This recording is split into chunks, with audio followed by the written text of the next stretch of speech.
செயல் ஒன்றாக இருக்கிறது, அதை செய்பவனும் ஒருவனாக இருக்கிறான். அவன்தான் இறைவன். அவன் மீது அளவு கடந்த நம்பிக்கை வைத்தால் அவன் நம்மை காப்பாற்றுவான். அதனால்தான் தெளிவாக எழுதினார்கள், நெல்லிருக்கும் தேரைக்கெல்லாம் கருணை தந்த தெய்வம், கனியிருக்கும் வண்டுக்கெல்லாம் துணையிருந்த தெய்வம், நெல்லுக்குள்ளே மணியை நெருப்பினிலே ஒளியை உள்ளுக்குள்ளே வைத்த தெய்வம் உனக்கு இல்லையா தம்பி, நமக்கு இல்லையா என்று மிக அழகாக எழுதுவார். கல்லுக்குள்ள இருக்கக்கூடிய தேரைக்கே உயிர் கொடுக்கிறான், உணவு கொடுக்கிறான் இறைவன். உங்களையும் என்னையும் கைவிட்டுருவானா?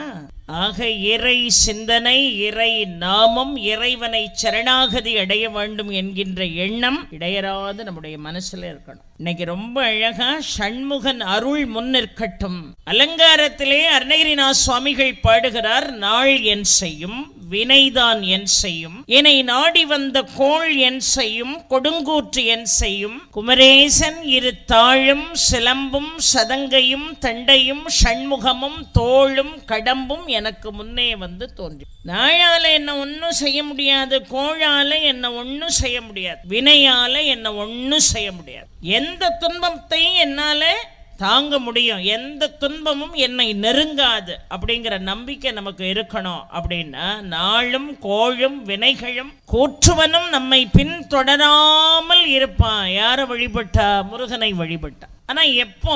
நாள் என் செய்யும், வினைதான் என் செய்யும், என்னை நாடி வந்த கோள் என் செய்யும், கொடுங்கூற்று என் செய்யும், இதெல்லாம் என்ன ஒன்னும் செய்ய முடியாதுங்கிறார். எப்போ?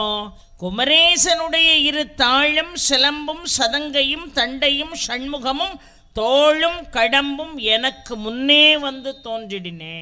அது என் கண்ணு முன்னாடி தோன்றுச்சுன்னா இந்த நாளும் கோளும் என்ன ஒன்றும் அசைக்க முடியாதுன்னு அர்த்தம்.